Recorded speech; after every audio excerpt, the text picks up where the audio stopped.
Putin ha cometido su mayor error. El dictador ruso está atacando indiscriminadamente al pueblo ucraniano y las imágenes hablan por sí solas.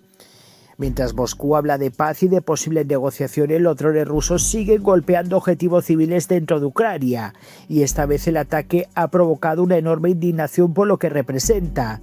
Rusia no solo está atacando a la población civil, como se está viendo claramente como estos bandidos siguen atacando zonas residenciales, sino que también Rusia atacó repetidamente un depósito postal en Kharkov, 3 veces en apenas 24 horas. Sí, un depósito de paquetes. Y esto está generando una pregunta cada vez más incómoda para el Kremlin.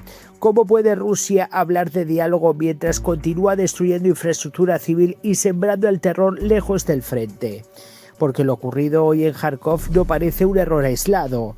Según la información por parte de Nova Posta, el mayor operador postal privado de Ucrania, drones rusos atacaron deliberadamente el depósito número 6 de la compañía en 3 ocasiones distintas durante las últimas horas.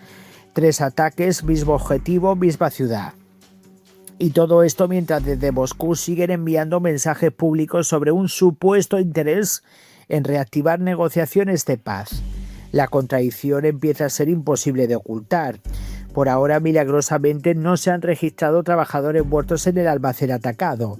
Los servicios de emergencia y la policía ucraniana continúan trabajando entre los restos del incendio.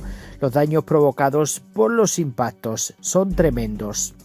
Pero el simbolismo del ataque es enorme, porque Nova Posta no es una instalación militar, no es una base, no es un centro de mando, es una infraestructura civil clave para millones de ucranianos que dependen diariamente de esos envíos en mitad de la guerra. Paquetes, medicamentos, suministros, ayuda, comunicación, vida cotidiana. Y precisamente ahí es donde Rusia ha decidido golpear otra vez. Lo más llamativo es que, pese a la destrucción, la empresa anunció inmediatamente que ya había reorganizado sus rutas logísticas para seguir operando sin retrasos importantes. Es decir, incluso bajo ataque, Ucrania sigue funcionando. Y eso también tiene un enorme peso psicológico en esta guerra, porque mientras Rusia intenta generar miedo y caos mediante ataques constantes contra infraestructuras civiles, Ucrania intenta proyectar resistencia y capacidad de recuperación. Pero atención, porque el ataque contra el depósito postal no fue lo único ocurrido en las últimas horas.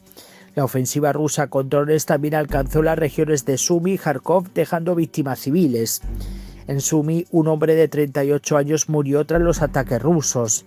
En la región de Kharkov, una mujer de 51 años falleció después de que un dron impactara contra una vivienda. Y aquí es donde el discurso del Kremlin empieza a derrumbarse completamente, porque una cosa es hablar de negociaciones y otra muy distinta es seguir lanzando drones contra ciudades, viviendas y servicios civiles mientras dices que quieres acabar la guerra. Cada nuevo ataque debilita aún más la narrativa rusa ante gran parte de la comunidad internacional, especialmente cuando los objetivos atacados no tienen valor militar evidente. De hecho, muchos observadores consideran que este tipo de operaciones están teniendo el efecto contrario al que Moscú esperaba, porque lejos de quebrar la resistencia ucraniana, están reforzando el apoyo social dentro de Ucrania y endureciendo todavía más la percepción internacional contra Putin. Y aquí aparece uno de los mayores errores estratégicos del Kremlin. Putin quería desgastar a Ucrania, pero después de más de 2 años de guerra, este tipo de ataques solo consolidan la imagen de Rusia como un país dispuesto a golpear infraestructura civil mientras habla públicamente de paz. Una contradicción gigantesca, especialmente en un momento en el que Moscú intenta convencer al mundo de que está dispuesto a negociar. Porque ahora mismo el problema para Rusia no es solo militar, también es político. Cada dron que impacta contra objetivos civiles destruye parte de la credibilidad diplomática que el Kremlin intenta reconstruir. Y eso podría terminar teniendo consecuencias importantes.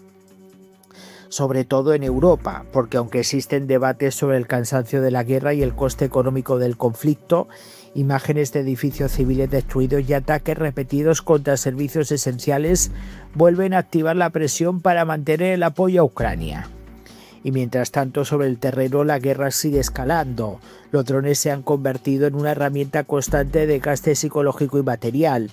Rusia los utiliza para saturar defensas, atacar infraestructuras y mantener presión permanente sobre la población civil. Pero Ucrania también está respondiendo, cada vez con más ataques de largo alcance, más capacidad tecnológica y más operaciones profundas dentro del territorio ruso. Y eso hace que el conflicto entre en una fase todavía más peligrosa, porque cuanto más se intensifican estos ataques, más difícil parece cualquier escenario de negociación real. Ahora mismo la sensación es clara. Putin intenta hablar de paz mientras mantiene una estrategia de presión total sobre Ucrania, pero cada nuevo ataque contra civiles hace que ese disparo, en este caso, pierda fuerza. Y lo ocurrido en Kharkov podría convertirse en otro ejemplo más de cómo el Kremlin está dañando su propia posición internacional con este tipo de operaciones. Porque atacar 3 veces un depósito postal en un solo día no parece un mensaje de negociación. Y las imágenes que habéis visto de cómo se está atacando sistemáticamente a la población civil ucraniana es una vergüenza lo que están haciendo, atacando a gente vulnerable, atacando a gente indefensa. Y luego ellos hablan de que cuando le golpean, terrorismo ucraniano, no, perdona. Sabéis perfectamente la palabra terrorismo. Los que hablan del terrorismo saben ellos perfectamente muy bien lo que significa esa palabra. Y ahora la gran pregunta es, ¿crees que Rusia todavía puede hablar de paz mientras continúa atacando objetivos civiles dentro de Ucrania? Muchísimas gracias, voy a leer vuestros comentarios, dejen sus likes, apoyen al canal y nos vemos en el próximo vídeo.